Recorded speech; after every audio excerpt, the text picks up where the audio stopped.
¿Qué tal amigos? Bienvenidos una vez más a mi canal. Esta vez veremos el primer ejercicio relacionado con la fórmula empírica y molecular.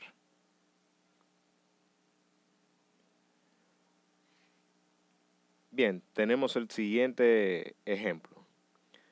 Nos dice, el análisis de un compuesto arrojó la siguiente composición. Potasio 26.57%, cromo 35.36% y oxígeno 38.07%. Calcule la fórmula empírica del compuesto. Solamente nos pide la empírica. Y también recordarles que antes de ver este video tienen que haber visto el video sobre composición porcentual de un compuesto para que puedan entender estos por ciento que están acá. Recordarles que ese por ciento se sacó del por ciento en masa atómica relacionado a la masa molecular del compuesto completo, del compuesto en sí. O sea que el potasio representa un 26.57% de la masa molecular del compuesto del cual determinaremos la fórmula empírica. Que el cromo representa el 35.36% y el oxígeno el 39.07%. Entonces, un pequeño adelanto que nos dan es que se asemeja a una sal, a una oxisal. Entonces, ¿cómo colocamos las oxisales? Primero colocamos el metal, que en este caso es el potasio. Luego colocamos el no metal o metal en caso de que sea un elemento de transición como el cromo, vanadio o manganeso. En este caso es cromo. Y seguido del oxígeno. Entonces, ¿qué nos resta encontrar? Nosotros vamos a determinar cuáles son estos subíndices que van acá. Entonces, luego de que encontremos esos subíndices, encontramos la fórmula empírica. ¿Pero qué es la fórmula empírica? La fórmula empírica es la fórmula de un compuesto que solamente representa una cantidad estimada de los átomos de cada elemento dentro del compuesto. Mientras que la fórmula molecular nos representa o nos da a conocer con exactitud la cantidad de átomos que hay dentro del compuesto. O sea que la fórmula empírica, en ocasiones, cuando hablamos de un compuesto orgánico, la fórmula empírica en ocasiones no nos da correcta o la cantidad de átomos de cada elemento no nos da correcta cuando hacemos o representamos ese compuesto en forma desarrollada. Entonces, vamos a encontrar la fórmula empírica del siguiente compuesto. Ya sabemos que es una oxisal. Entonces tenemos que encontrar estos subíndices que están acá debajo, que llamamos ahora, o vamos a llamar X, Y y Z.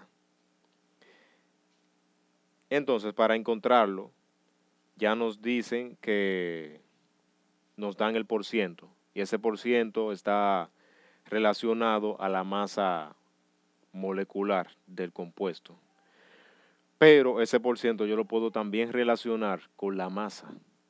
Entonces yo puedo suponer una cantidad en masa de ese compuesto. Voy a suponer 100 gramos para que se me haga más fácil. No voy a suponer 195 o 111. Como quiera me va a dar el mismo compuesto o la misma fórmula empírica, puesto que este por ciento que nos dan está relacionado a la masa atómica y masa molecular del compuesto. O sea, nos está diciendo que el potasio representa un 26.57% de la masa atómica, perdón, de la masa molecular del compuesto. Y que el cromo representa ese por ciento que tiene y el oxígeno ese por ciento que tiene. Entonces, lo primero que tenemos que hallar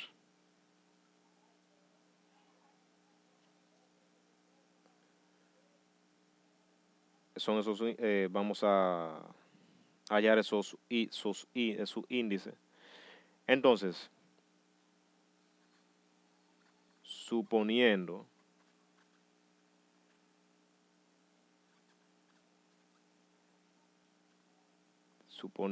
que tenemos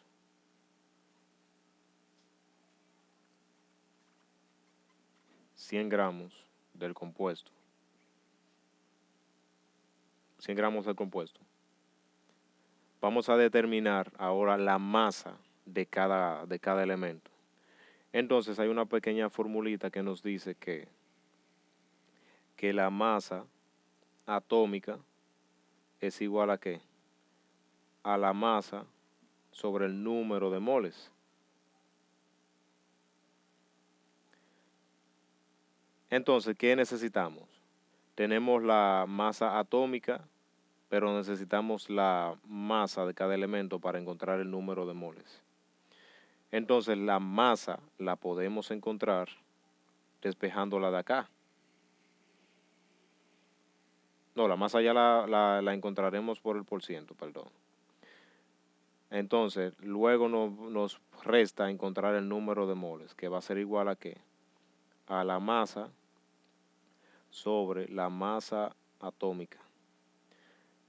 Entonces, primero vamos a encontrar la masa. La masa del potasio va a ser igual a, si hablamos que son 100 gramos, entonces el mismo por ciento que tiene el potasio será también de gramos, será en gramos o en masa. O sea que tendremos 26 punto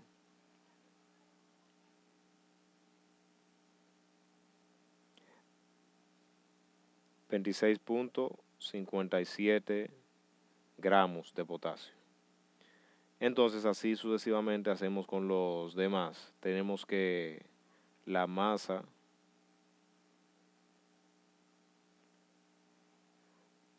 del cromo va a ser igual a 35.36 gramos. Y la masa del oxígeno va a ser igual a 38.07 gramos. Entonces ahora vamos a encontrar el número de moles.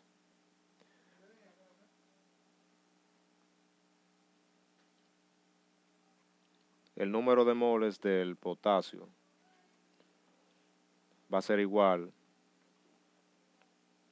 a la masa del potasio sobre la masa atómica.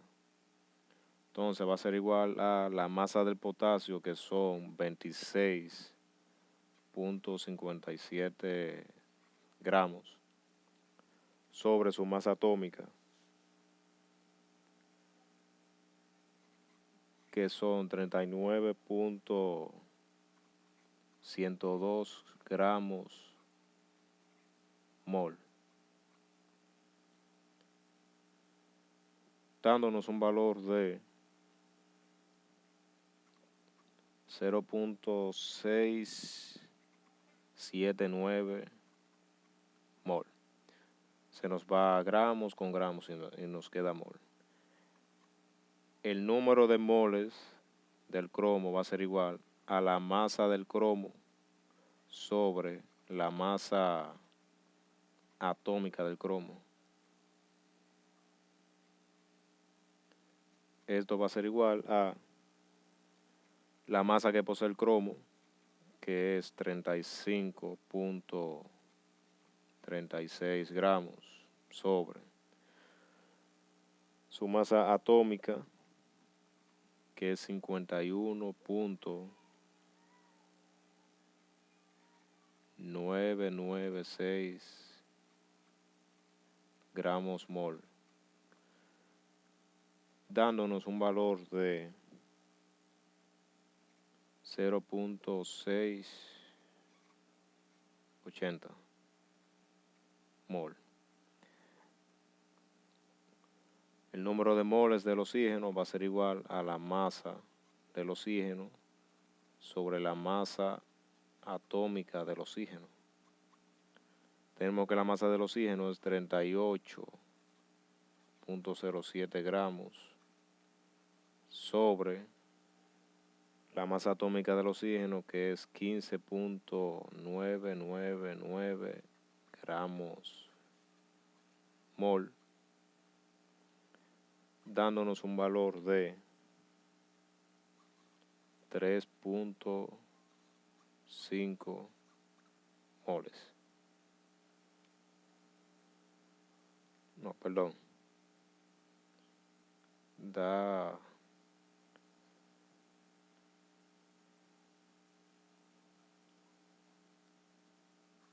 2.80 moles.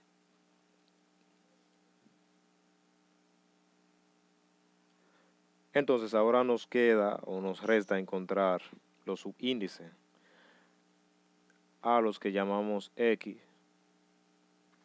Y y Z. Entonces, ¿qué haremos?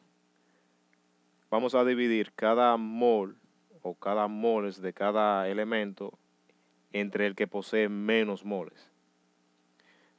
Si nos fijamos acá, el que posee menos es el potasio, aunque no tanto menos como el cromo, porque el cromo solo le lleva 0.001 más.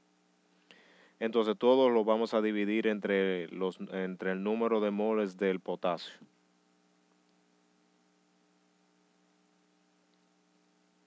Entonces, ¿qué haremos? Encontraremos a X. X va a ser igual a los moles del potasio, sobre moles del potasio. Entonces va a ser igual a que a 0.679. 0.679 mol o moles sobre 0.679 mol. Se me va mol con mol y esto me da igual a 1. Los de Y son los que le pertenecen al cromo. Entonces el cromo tiene 0.680 mol. Va a ser igual a los moles del cromo sobre los moles del potasio. Igual a los moles de cromo, que son 0.680 mol sobre 0.679 mol. Esto me da aproximadamente igual a 1. Se va mol con mol. Los de Z, que le pertenecen al oxígeno, entonces serán los moles de oxígeno sobre los moles de potasio, igual a 2.380 mol sobre 0.679 mol. Se va mol con mol y esto me da igual a 3.5. Entonces hay una regla que nos dice que los subíndices no se expresan o no podemos tener subíndice en decimales. Por lo que tenemos que buscar un número que multiplicado por ese subíndice nos dé un número entero o natural. En este caso, si multiplicamos por 2, nos da un número entero, que es 7.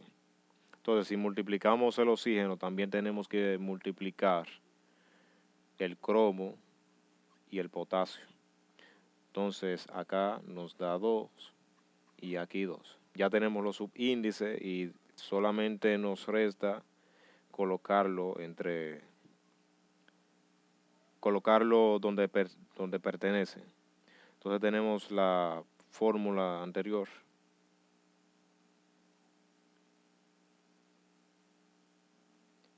que es potasio, cromo y oxígeno.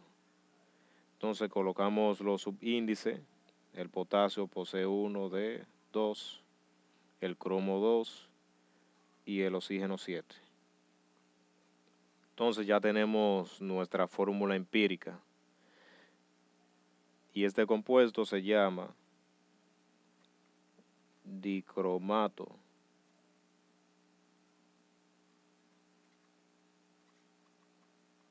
de potasio.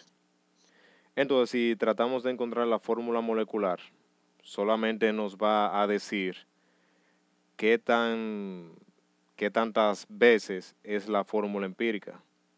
Porque si nos fijamos en este compuesto, está correcto, o sea, no le faltan átomos.